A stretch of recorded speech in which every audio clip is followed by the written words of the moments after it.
Hello, everyone. Welcome to another episode of the Voice of Liberty podcast. We are continuing the POTUS series of this podcast, and tonight we have Ken Armstrong with us.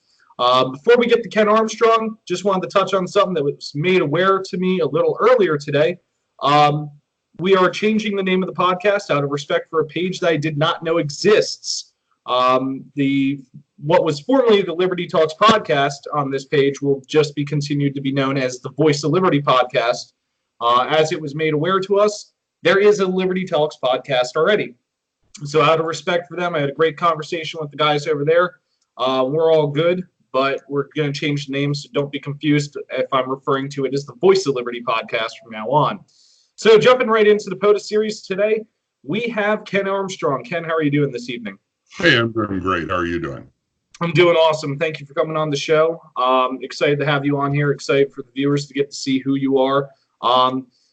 You are one of the candidates that unfortunately is a little bit on the outside right now, it seems like. Not many people know who you are, so I hope I can get some eyes on you and get some people to understand who you are. So, just as I have said in every other video, the questions Ken will be asked are the same questions that previous candidates have been asked and future candidates will be asked. So, jumping right along, we're going to dive into tax stances. Ken, first question. What is your stance on taxes? I have had Dan Taxation and Steph Berman on here. I have had Sam Robb, who has his own individual views, and even Kim Ruff, who has her views. But what are your views on taxes? Well, yeah, first of all, I have to say the people you mentioned are all friends of mine. And like I've said a lot of times, I'm not campaigning against any of them. I'm campaigning for myself. So Dan asked me at a debate a month or so ago if I believe taxation is theft. And I said, well, theft is a legal term. And if you want to get into the law, then the 16th Amendment says taxation is legal, so it's not theft. But there's a bigger issue than just law. And the issue is morality. And something can be legal and still be immoral. And the way that we carry out our taxation in the United States today really is immoral on a bunch of levels. And beyond that, let's just talk about the income tax specifically. Even if it wasn't immoral, it would be stupid. It's a penalty on productivity. The way that we have designed the income tax, there are really good, hardworking Americans who own businesses who have made a decision based on the income tax not to expand their business beyond a certain level because it puts them into another tax category. They have other obstacles in regulation, and I know we're going to talk about government in general. There are other regulations that kick in when you're a business that employs more than 15 people. Title VII kicks in, and there's other things like that. But putting a penalty on the American people for productivity is about the most anti-growth stupidity that we could possibly conjure up. Gotcha. And that's a unique stance, especially versus everybody else that's been on the show. So moving right along there, for the viewers that may not have seen the previous episodes, or the viewers that just don't know, the President of the United States in the office of the Chief Executive of the United States does not grant permission nor the power for the president to affect taxes. Taxes are handled within Congress. And so with that bearing in mind, what will you do? What pressures would you put on Congress in order to help get Congress actually talking about taxes and working to fix our tax situation? Well, there's a couple of instances where what you just said is a true statement, and we have to be real careful because, we have a whole bunch of people, and especially Republicans and Democrats, who say, when I'm president, I'm going to do this. Donald Trump repeatedly says, I gave the people the biggest tax break in history. The president doesn't do any of that stuff, and you can't take credit for it. But that said, there are controls that the president has over, first of all, he can veto a spending bill. And then if Congress can't override the veto, then that spending bill isn't passed, and I, as president, would make it known to Congress in my very first days in office, you're going to stop spending money you don't have, and beyond that, you're going to stop spending money that the government doesn't need to spend, and then hopefully bring pressure to bear to just entirely change the tax codes. So the veto is a very, very powerful thing, and I want to add to that, if we could elect just, let's say, 20 or 30 libertarians to the House of Representatives, we're talking about less than 10%. The House of Representatives is 435 people. If we could elect just 20 or 30 libertarians into the House of Representatives in strategically key seats, we would take away the absolute power that either party has, and we would require a coalition government then, like so many parliamentary systems have, where they have to work together. They can no longer just work arbitrarily on partisan lines. And then the president could work with the Libertarian Congress to enact laws that are more favorable to the American people. So that's one thing that I could do as president. Another thing that I can do as president, there are some appropriations that the president is required to spend in law. We're seeing a really big example of that in these impeachment hearings. President Trump was required in law to pass $400 million to the Ukraine that he didn't give to them, and of course we all know the story. Yep. He violated the law by not executing that expenditure. But not all appropriated money is required by law to be spent. And the president could just simply say, I know I have the power to spend that money, but it's not in the best interest of the American people, and I'm not going to spend it. And he can do pullbacks from his own departments and just send it back to the Treasury, which is kind of a joke because the money's not there anyway, but yeah. you get what I mean. Yeah, it's sending a whole bunch of digits back to the Treasury that don't exist. But the point being that he can refuse to spend it. So there are things that are within our power as president to actually bring pressure on the system to start working within the means that have the best interests of the people at heart. Okay, and I like that you brought that up because I really should remember to talk about the power of the veto. It is one of the biggest powers that you have as president. So moving right along within tax stances, one of the things that I constantly argue on, especially at a state and local level, but even at a federal level, is the existence of taxation without representation. I'm not saying that it applies to every tax that's out there, but a good majority of them I personally do not feel represented by, and I also do not get to experience where my tax dollars are going. So the statement of taxation without representation, which is a founding principle of how this country really came about, do you believe that also exists still today? Morally, yeah. And again, just like the whole theft thing, you get into, a lawyer might argue with us about this because of, but morally, yeah, I think there are a number of examples of taxation without representation. I would say more of that happens actually at the state level. There are examples of people who incur taxes in a state where they don't have any voting rights, and that's one example of taxation without representation.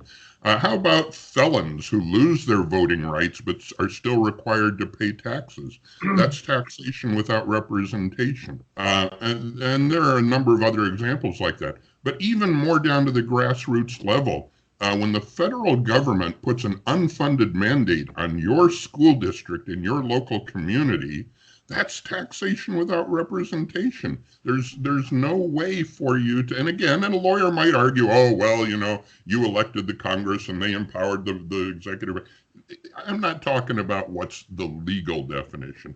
I'm talking about those people who signed the Declaration of Independence, who talked about a long train of abuses and usurpations. They would call that taxation without representation, and I sure do. Awesome. Love to hear that. So moving right along, this is one of my favorite topics to talk about because you always get so many wide varieties of answers. And this topic is foreign policy, and specifically your stances on two very important parts of our foreign policy. I have long argued that the war in Iraq and, well, let me rephrase that, the war in Afghanistan was completely illegal, and therefore the war that spawned out of that, the war in Iraq, was illegal. But even going further than that, in general, our military actions in the Middle East are somewhat illegal. So, as president, would you support a formal withdrawal of troops from the Middle East? And within that, would you do that at an expedited pace, or would you do that slowly? Do you believe that expediting out of the Middle East would create a vacuum for ISIS, Hezbollah, Al Qaeda, or any of the other various terrorist organizations out there? That's a good and it's an important question, and I think we need to not speak off the cuff about stuff like this because lives hang in the balance of how we do this. And I'm a big believer in the non-aggression principle, and one of the things that we have done by virtue of our presence in the Middle East is we have greatly destabilized it. We've created a situation where people are harmed. So then how do we handle this? Well, first of all, is talking about the power of the president to refuse to enact or carry out powers that he has. One of those powers that we have is the War Powers Act, or the Executive Powers Act, that allows the president to circumvent the constitutional requirement of Congress to declare war. I would, in my inaugural address, I would say to Congress, you have 30 days to declare war where you want to have it declared. Now, here's a little hint for you. Congress is much more accountable to the people every 2 years in every congressional district. And the people aren't going to put up with these nonsense wars if Congress is required to have open hearings and let the people know what they're deciding to do versus a decision that's made in POC, which is downstairs in the White House or something, you know? So if we required Congress to do this thing out in the open and actually declare war, they're not going to declare it. And then the second part of my statement to them in my inaugural address will be, in 30 days where you haven't declared war, we're going to start bringing our people home. Now, there are some people who that would be like day 30 plus 1 minute, they're going to start packing their bags and heading home. There are other people where we're going to have to be cautious because of the non-aggression principle, because we have meddled and we have harmed and we have destabilized. It's a historical fact that Muammar Gaddafi threatened my life in January of 1989 when I commanded a little NATO base over in Italy. Yeah, wow, huh? Yeah, you heard it here. It can be verified historically. So I'm not a big fan of Muammar Gaddafi, but we did a stupid thing when we destabilized Libya and got rid of him, because he was able to keep the tribes in Libya unified and keep relative balance, even though he was a really horrible guy. Same with Saddam Hussein in Iraq, same with Hosni Mubarak in Egypt, and a number of the other players that we've destabilized and gotten out of there. We caused the problems that now we're claiming the moral authority to go in and fix. So it's gonna take a while.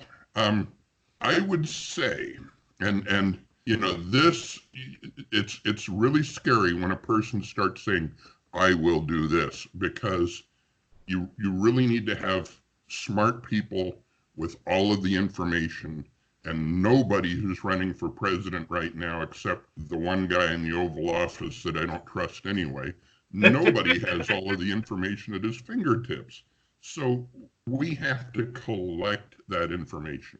I would hope that the maximum time frame would be something like, I don't know, 6 months, maybe. I don't know what it would be. But another thing that we have to take into consideration is bringing, nearly 1 million people home from all kinds of places around the world. You're talking civilians, you're talking about federal contractors, military personnel, ancillary personnel. You're talking about the guys who deliver pizzas on the base. I mean, you're talking all kinds of people that you're bringing home, and logistics. You don't want to just leave all of our military equipment just sitting in the middle of these places. So there's things that have to be taken into consideration to make sure we do the minimum harm here in our states.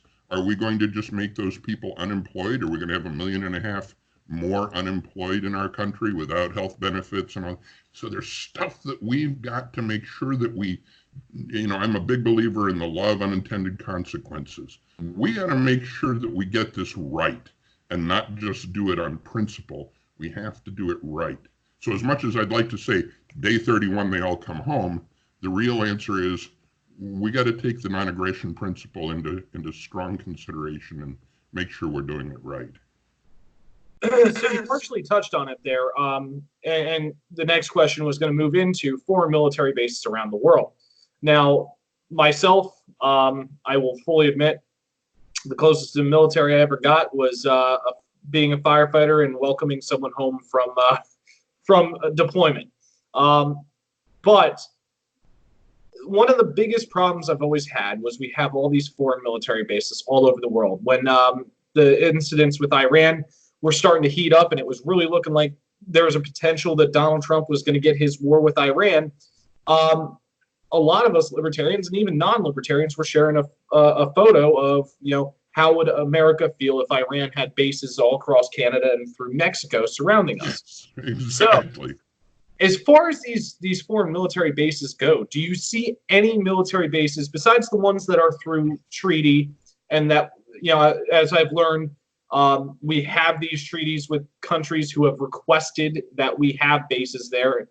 The ones that we don't have with treaties, do you see any of those that are strategic that you would keep, or would you close all of those? And then as the follow-up to that, would you renegotiate any of those treaties to start bringing troops home from those bases too? Yeah, and I'm so glad you know the difference in that. A lot of people don't understand.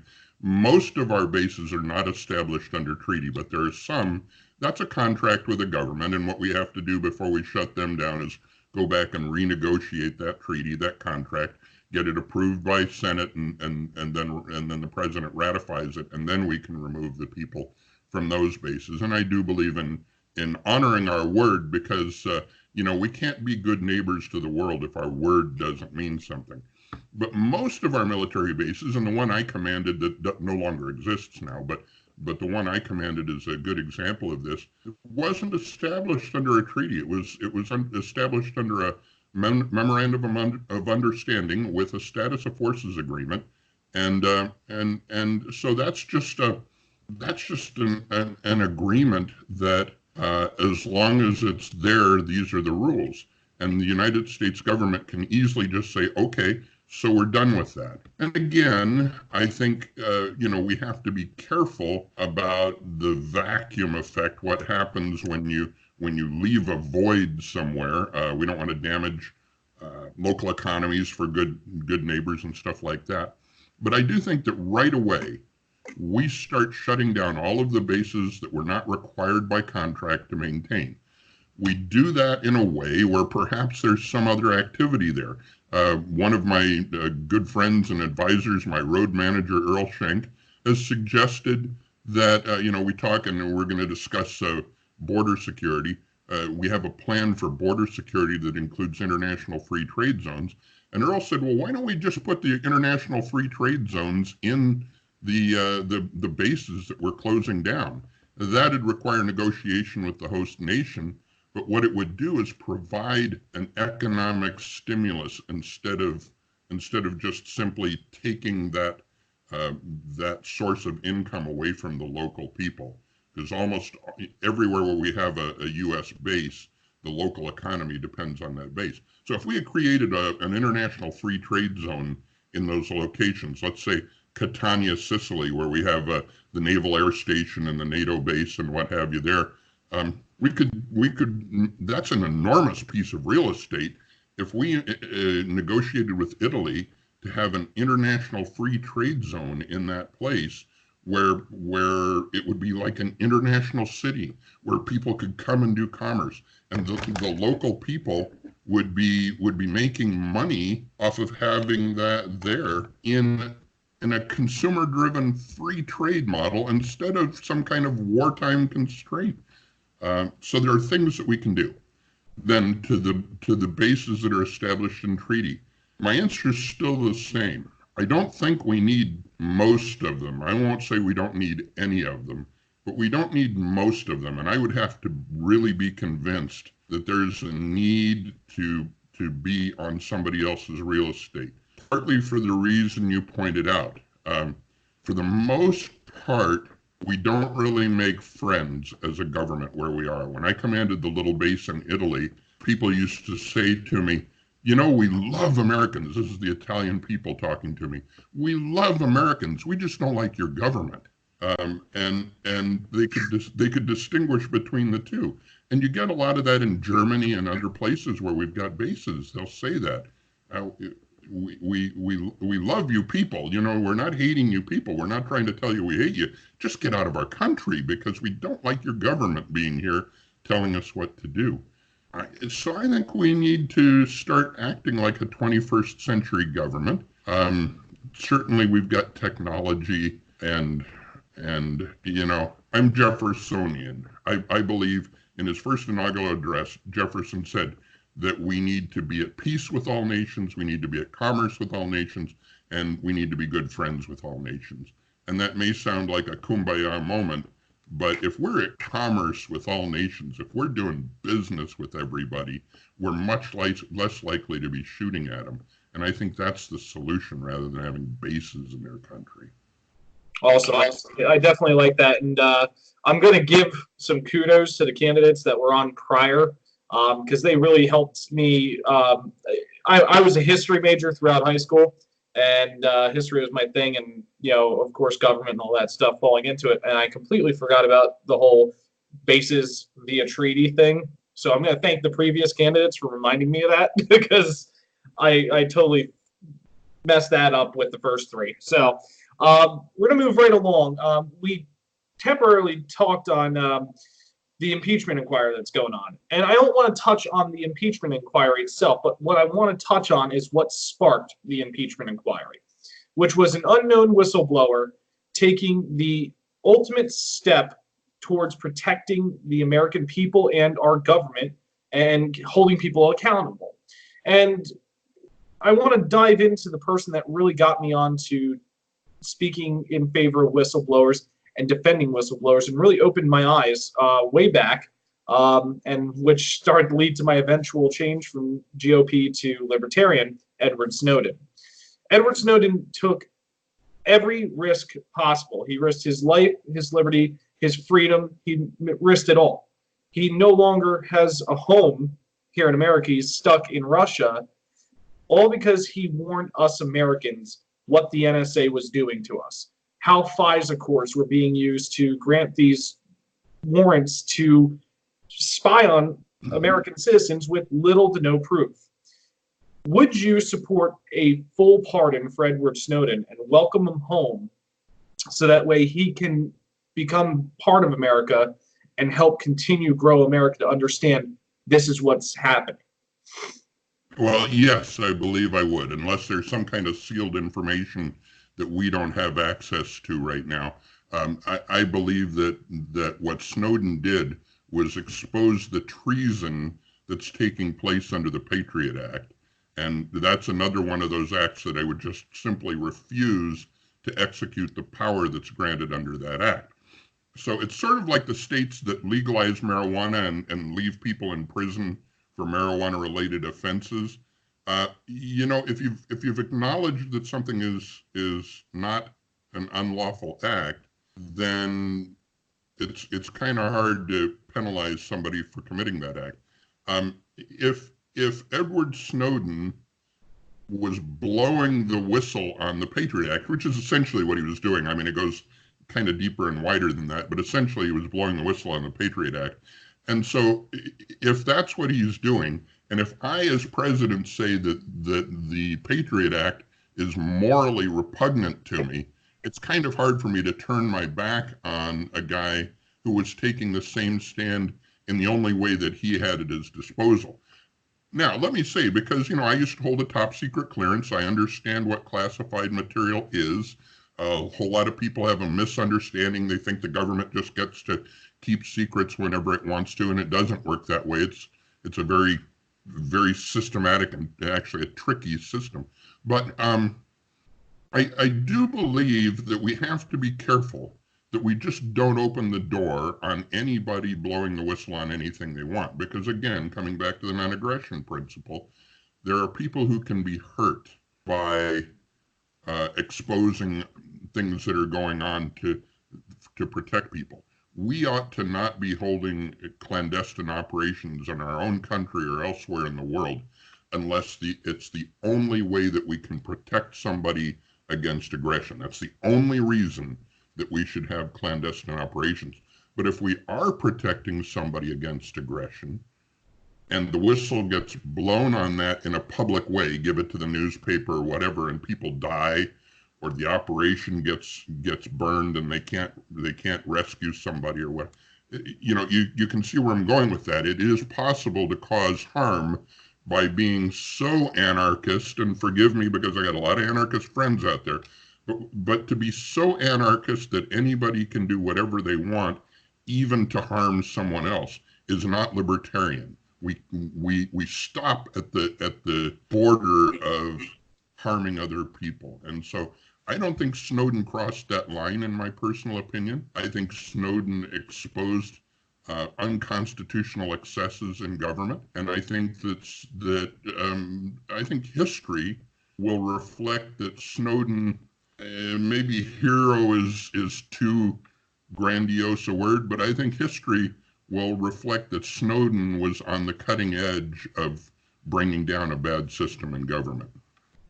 Myself, I would personally call Snowden a patriot, a true patriot, and Dan Berman said that he would give him the Presidential Medal of Freedom, which I believe is the highest honor you can hand to a civilian. Which yes. I really liked. Would you do that? Probably. Let's not chart the entire course of all 4 years at one time, but based on the principles of what I know right now, unless somebody puts something on my plate that I didn't, we didn't tell you this because it's classified material. Okay, there's always room for that possibility. But that aside, sure. I think that there are people who have risked a great deal. Lieutenant Colonel Vindman, who has testified in the impeachment hearings, regardless of where the impeachment hearings go, he knew when he went and testified before Congress that his job at the White House, the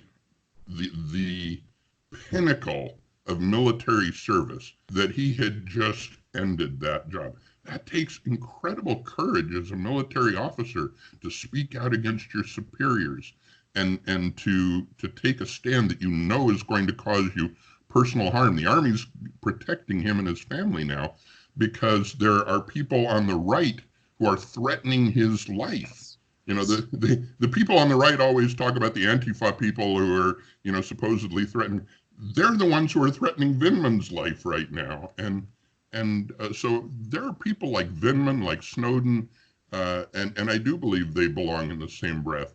And what's ironic to me is that Republicans will venerate somebody like Oliver North, who admitted lying to Congress to circumvent the Constitution of the United States.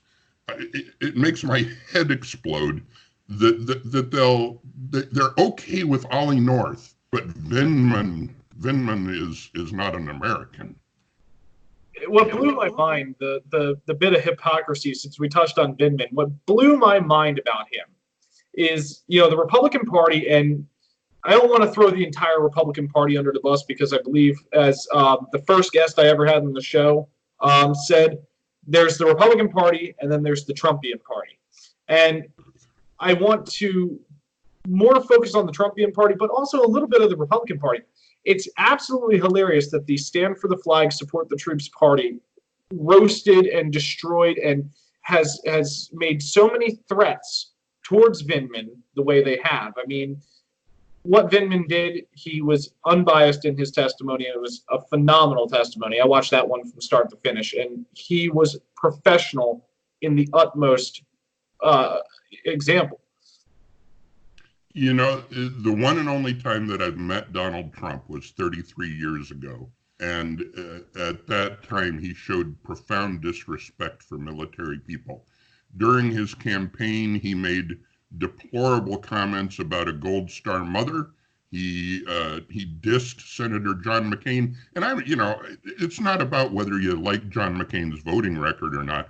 You know, he could have gotten out of the Hanoi Hilton early just by playing the my dad and my grandfather were admirals card. He would have been allowed to get out and go home, but he refused to play that card, and because he refused to play it, they beat him horribly for years. And Trump said, oh, he's not a hero, he got caught. You know, he's a man who doesn't understand the sacrifices of the people serving under him, and blithely goes on sending, for example, today, 3,000 more people going to Saudi Arabia to act as human shields against Iran. He calls them military advisors, but I got news for you.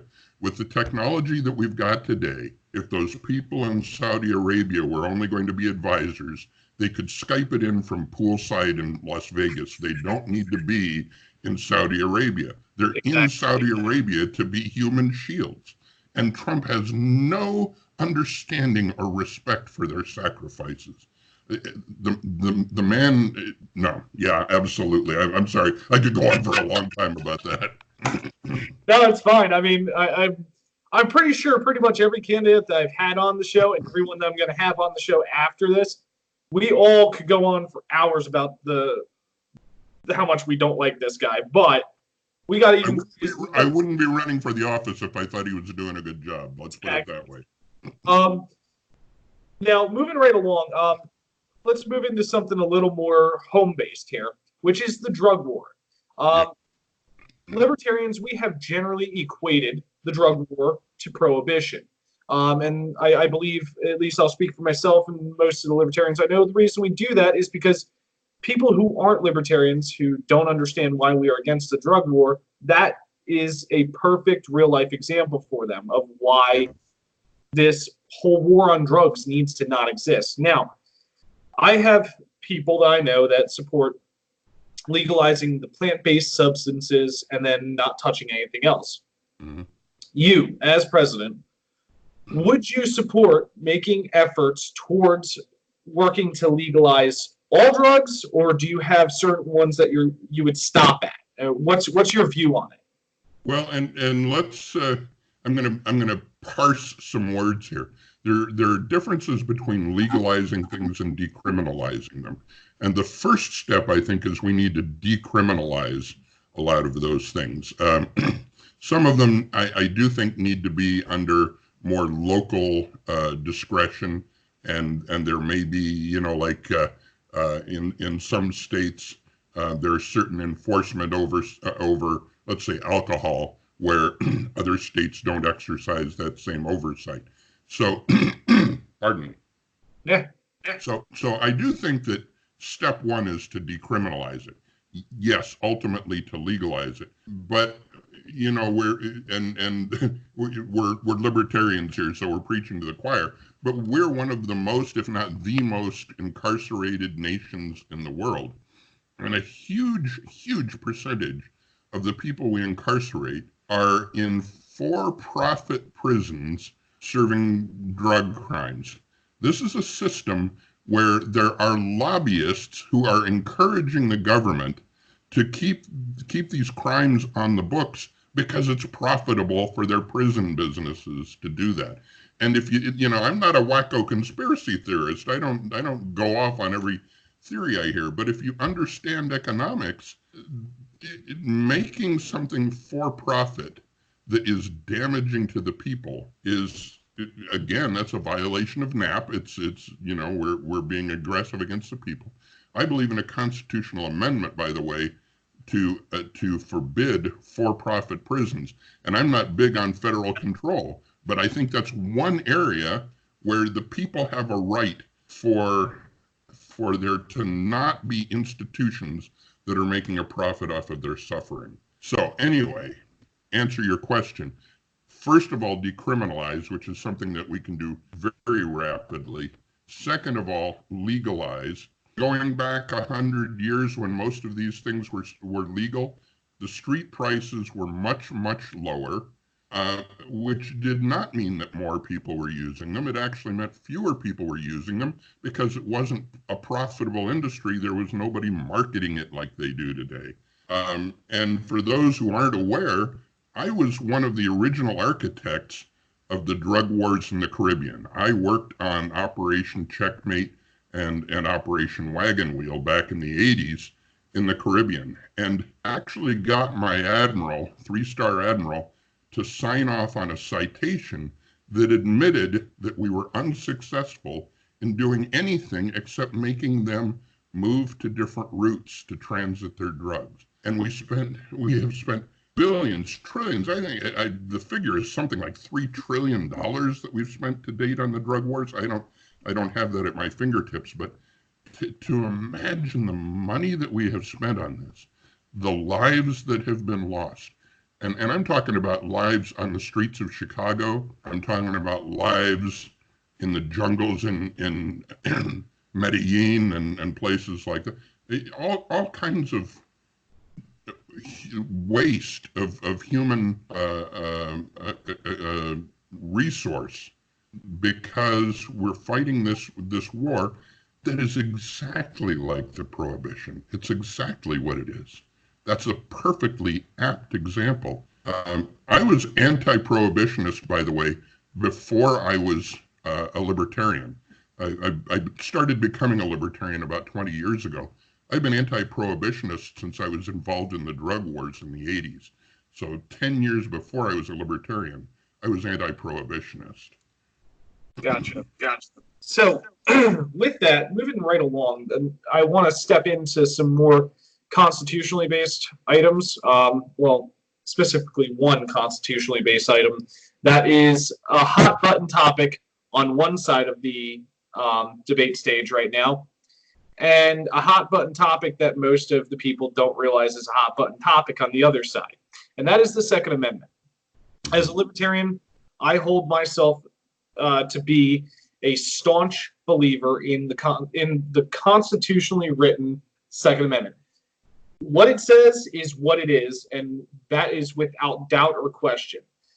So I find myself very, very disgusted when I watch the Democratic debates, especially the ones a couple nights ago, where the talks, even though they watched one of their fellow candidates campaign fall apart after saying, yes, we're coming for your guns, they are still doing it. And then you watch the right, who champions a guy who is taking just as equal steps against our rights. What is your stance on the Second Amendment? Do you believe it to be this is how it's written and that's it? Or do you take another step from there? No, it means what it says. And, there's always room to amend the Constitution. I would say it would be a terrible mistake to amend the Bill of Rights because when you start tinkering with those basic rights, you create a huge slippery slope. But the Second Amendment says that because a militia, which just simply means an armed people, is necessary to keeping the country free, the right of the people to keep and bear arms shall not be infringed. What's infringement? If I say you can have your guns, you just can't have any bullets, that is infringement. Yes. If I say you can have your guns, but you can only fire 30 rounds at a time, that is infringement. There's common sense in a civil society, and I believe in self-policing our society. I believe that if people were given the power to self-police, a whole lot of the horrible things that have happened recently probably wouldn't happen. But because we rely on the government to do the policing for us, a whole lot of evil things happen. But here's a quickie for you. Three little instances of history. The worst example of a school killing in history. You know when that was? Not off the top of my head. 100 years ago, and the weapon was dynamite. I've heard that one. That's right. It's a true, 1925 or 29, I don't remember. And then the worst domestic mass murder in the United States was Oklahoma City in 1995, and the weapon was a truckload of fertilizer and diesel. The worst terrorism on American soil was 2001, and the weapons were airplanes filled with jet fuel. So evil people will do evil things, and we're never going to get rid of all of the things that evil people can do evil things with. As a society, we need to empower our local communities, which means the federal government needs to get their footprint off. I'm started to say something else, but I'll just say get their footprint off of the local communities, and let people make their own determinations. And a lot of the mental health problems that we have, a lot of the problems that are a result of the federal government telling schools how to operate, so many of these people who are prone to violence have come up through a system where the schools aren't even allowed by law to address the real problem because the federal government has put such narrow constraints on what they're allowed to do. If local communities could simply say, you know what, we're not going to put up with that kind of behavior, and we don't have to answer to the federal government, because the number one preeminent, most important level of government in the United States is local government. We don't work for the federal government. It's the other way around. And if we did that, then we wouldn't be worried about the fact that somebody's got a particular tool in their shed. We would be looking at the people who create the violence. So that, and I think I have a feeling I know where your stance is going to be on this, but it's worth asking anyway. Me, I personally do not believe that there should be any regulation, restrictions, or licensing involved when it comes to firearms. There should also be no registration existing, because, as you know, and a lot of people know that are of the libertarian belief, the Constitution was not written for hunting, and it wasn't written for sport. It was written to defend ourselves against a tyrannical government. So my personal belief is that registration, regulation, restrictions on types of firearms up to and including military weaponry, and licensing all directly violate what the purpose of the Constitution or the Second Amendment was. Do you take a similar stance with that? I absolutely agree with that. I used to live in a state where at the time there was no registration. If you bought from a gun dealer, you had to go through the background checks and stuff. But the state that I was living in at the time, and it's still my legal residence, I lived on a mountaintop where we had coyotes and bears and cougars and stuff coming through all the time, and we had a whole bunch of weapons in the house. You practically couldn't enter a room of the house where you didn't know that there was a weapon. Not only were they there to protect us against all of the wildlife, but I'll tell you something. We lived out in a place where it would have been so easy for somebody to just break into our house, hold us hostage, terrorize us, take everything we had. But it never happened out there. It never happened. And do you know why?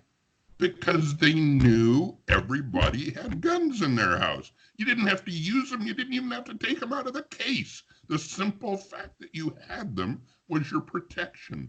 And that's the same with the government. The intimidation factor of just knowing that there is a potential of a weapon in the house is a big one. Yeah, one of my favorite things one of my buddies says is, my home is protected 3 days a week by a 45. You pick which three. And it's really true. I mean, it is an intimidation factor, and it is meant to be an intimidation factor towards the governments to keep them in line. And I'm glad to see that you agree there. Just tossing a little aside on that, red flag laws, So if we carry red flag laws out to their extreme, we put a mark on the front of every house where there's a gun in the house. And I know that's not what they say, but ultimately that's what it ends up being, is you tag every house where there's a gun inside the house. So I'm a bad guy, and I'm rolling into a neighborhood, and I'm going to terrorize a family and steal their jewels and their money and whatever. So I roll down the street and I go, Mark, Mark, Mark.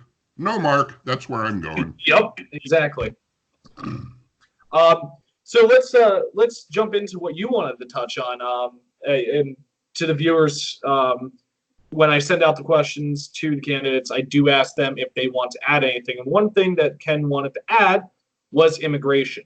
So I'm going to just give this straight to you, let you have your moment to talk about immigration, whatever you wanted to actually speak on it. Thank you. And so I believe, as I think most libertarians do, in various shades, from, like total everything right now to whatever, I believe that the free movement of people is a sacred thing to us, and that we need to not mess with that. That said, we need to recognize that not everybody in the world is a good actor, and we need to. I'm an incrementalist. I believe in moving gradually toward a goal, rather than just, it's like when I'm playing football. If I can get 3 yards at a time, I'm going to win the game, as opposed to just going for a Hail Mary play and losing every time.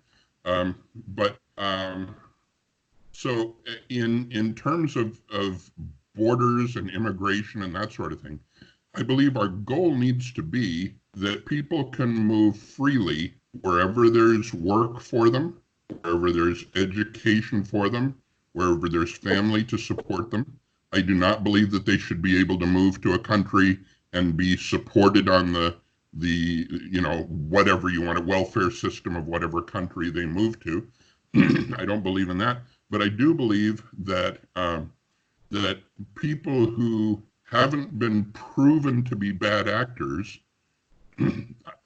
I believe that they have a right to move freely, and I think that you don't do it the other way. What we do right now is we assume everyone's a bad actor and we don't let them move, because we know that there's like 0.1% of everybody out there is doing something wrong, and so the other 99.9% have to be held accountable for it. That's wrong. So I do believe in free movement according to where the opportunity is for people to work and live and prosper.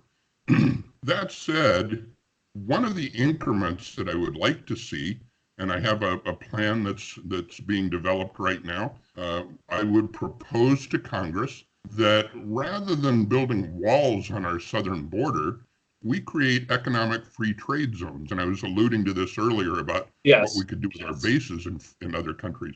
But if we created economic free trade zones in a treaty with Mexico, and first of all, we do not take any land. That would be abhorrent to me. We don't take any land, but we agree by treaty that the owners of the land can be in the economic free trade zone if they wish to be. And then we don't use any tax dollars to build it. We allow entrepreneurial spirit to go in and develop these free trade zones on the border with Mexico. And inside the free trade zone, and I have to give credit here because Larry Sharp came up with this idea, and I'm just adding it to mine. Larry and I had dinner a couple of months ago, and he was telling me about this, that he would like to see what he calls 2 Ellis Islands on the border with Mexico. Basically, a day and night immigrant center where people could get their visas taken care of, where they could get their immigration issues taken care of. So inside of the International Free Trade Zone, which might be 10 zones across the border, depends on where people decide to build them because it's kind of up to them. But along the border, we put these 24-hour consular facilities that house both United States and Mexican consulates.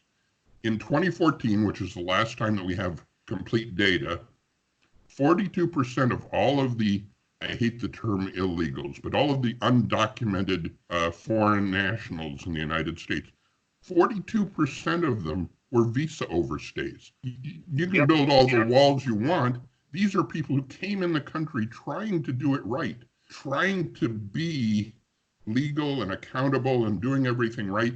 And they came in and they overstayed their visa, mostly because they couldn't go back to their country and in a timely manner renew their visa. But if we had a place in the international free trade zone where they could do that, where they could go renew their visas with relative ease, without having to go all the way down to Guadalajara or someplace like that, but they go into the international free trade zone, renew their visa, remain legal, that's 42% right there.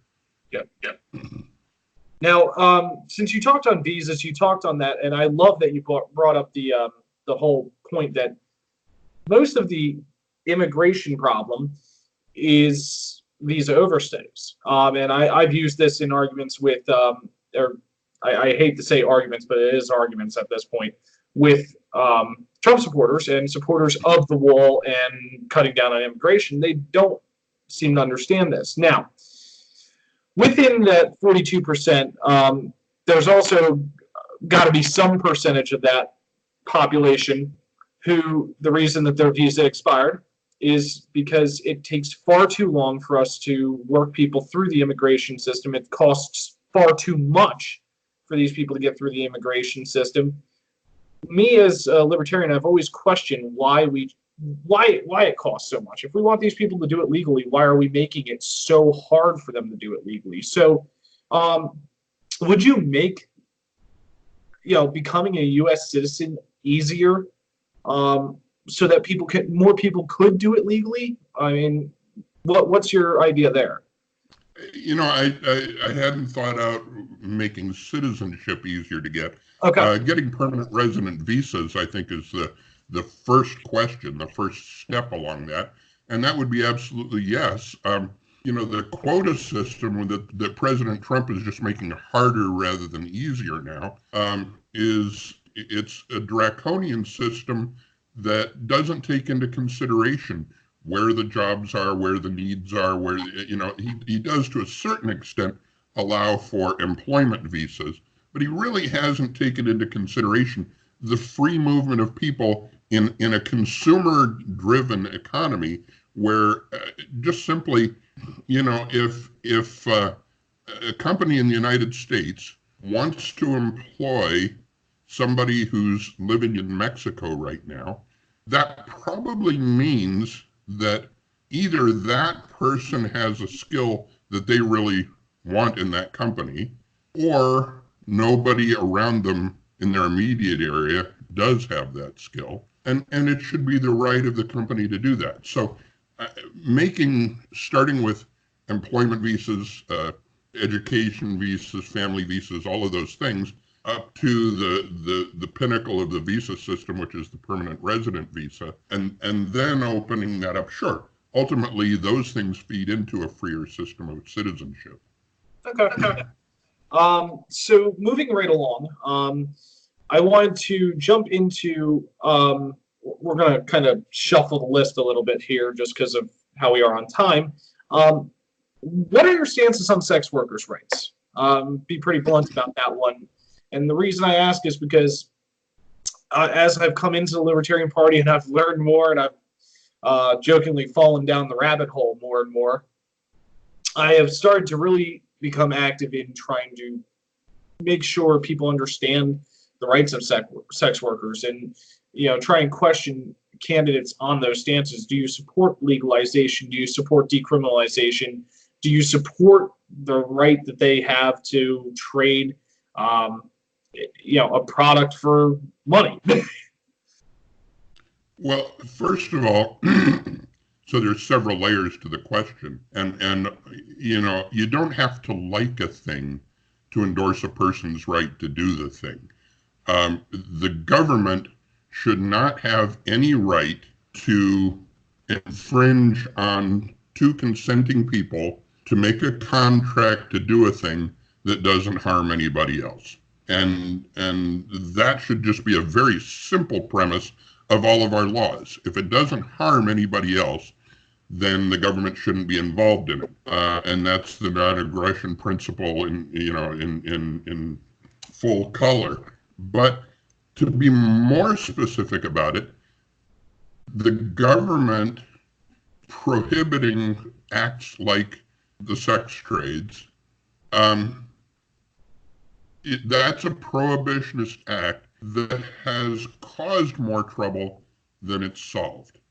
Just exactly like what we did during the alcohol prohibition in the 20s.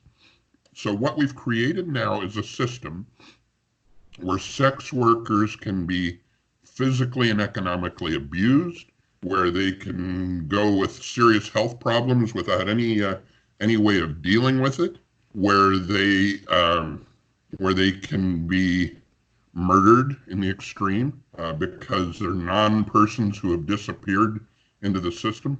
But not only that, because we've created this shadow land by making what they do illegal, we've also given cover to things that I think most of us would agree we don't endorse, like sex trafficking of minors, which is done kind of under the subterranean cover that's created by this illegal network that we created by our laws.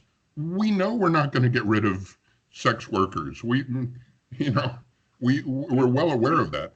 Nothing is any better than it was since it's been illegal. So again, anti-prohibitionist, and whether, I have daughters, and I would hate to see my daughters do anything that I felt was demeaning or dehumanizing to them. But I would also hate to see them under the thumb of a government that says you don't have the right to make a free contract with somebody. Okay. So moving to the next topic, I wanted to kind of step into what qualifies you to be the president of the United States. I've gotten some interesting answers. Everything from essentially saying nothing qualifies anyone to be president, to just Dan Berman's "'cause I'm awesome." What qualifies you to be president of the United States? Well, Dan is awesome, but I think I'd probably be I hope I'd be a better president than Dan, or I wouldn't be running. But I do love the guy. He's just an amazing person. I go along with the idea that nobody's really qualified, and I'm actually sort of afraid of this notion that we have to have all of the answers at the. I've told you a couple of times. Well, if I had all the information, I might act differently than I think I would act right now. We need to be aware that nobody knows everything about everything. So a good president would surround himself with people who are smarter than he is, and he would allow them to do their jobs to the best of their ability. And with my experience in government, I've got, in the last 40 years, we've only had one president-elect who had more experience in government, more experience in international relations, more experience in national defense than I have. So I've been on the inside, and I know where a lot of the problems are. And so I think that knowing where the problems are and then surrounding myself with people smarter than I am to solve the problems is really the key. I really wish that the current person in office would listen to what you just said there. Don't you think? Surrounding themselves with people smarter than them, which hasn't happened, and listening to them. It's an excellent point. So before I move into the last question I have, the truly last serious question I have for you in a closing statement, I was thinking, because we were talking about use of military equipment and stuff like that, and just this idea popped into my head, and I wanted to ask you it. I haven't asked any other candidate, and when I move into the next series of these debates, I will, or discussions, I will. What is your stance on the use of Air Force One? When you're president, will you use that aircraft that costs thousands of dollars an hour to operate, or do you see a alternative out there for it?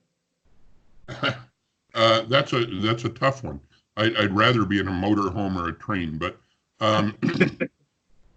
part of the rationale for Air Force One is protecting the public. If the president flew commercial, then everyone on that commercial aircraft might be a target for some kind of activity, you know. So I don't know. You've got the flying command post aspect of Air Force One. There's all kinds of communications and stuff in there that makes it possible for the president to do his job. But President Truman had a railroad car, and I kind of like the idea of having a motorhome, making it clandestine enough to use it. I mean, I think you'd have to change the license plate on it every day or something like that. But I wouldn't rule out using Air Force One because the president does need to be able to keep the people safe when he travels. But right now the current president uses it for his golf outings, and that gives me a real heartburn. So I think we need to find something that's a little bit more appropriate for the people. By the way, he only pays the price of a first-class plane ticket when he flies that plane down to Mar-a-Lago to go golfing. Really? It costs, I don't know what it costs, $100,000 to fly it down there. I think he said it's $200,000 per flight round trip. Yeah. Yeah. And he also, his campaign's yet to pay back the campaign's use of the aircraft for their, right, which is a whole other topic that could eat up a lot of time. and all they're liable for is the price of a first-class plane ticket. Costs $100,000 to fly it down there, and he pays $3,000 for using it. It's ridiculous. So moving into the final question I have for you, it's kind of the toughest question. It seems to not trip people up, but make them think very hard on this, which is, what are the three biggest issues facing America and why? Well, the number one issue that's facing us right now, which may not actually be the most important in everyone's mind, but the most impactful, is our economy. And the president is lying to us when he says we have a booming economy. We've got $23 trillion of debt as of a few weeks ago, and mounting. It only took 9 months to put the last $1 trillion of debt. More than almost $4 billion a day now we can make like over 3,000 millionaires a day on the debt that we're accumulating. Yep. And that goes on our grandchildren. So that's number one. Number two is just the footprint of government on the people. We have given the government so much power, and we have given it by allowing them to do these things. I talk about the unfunded mandates. All of the things that government does, the federal government intrudes on almost every aspect of your life. And that is a critical thing that we're doing. And then the third thing is the division that the two parties are causing in our country. And they're doing it on purpose because keeping you divided is the best thing for their power. I love that last point. You're not the only person to talk on the division, and you won't be the last, because divided they conquer, united we conquer. I forget who said that, but it's one of my favorite quotes, and that is beyond true. So I just wanted to give you a minute here to have a closing statement, say what you want, plug your social media.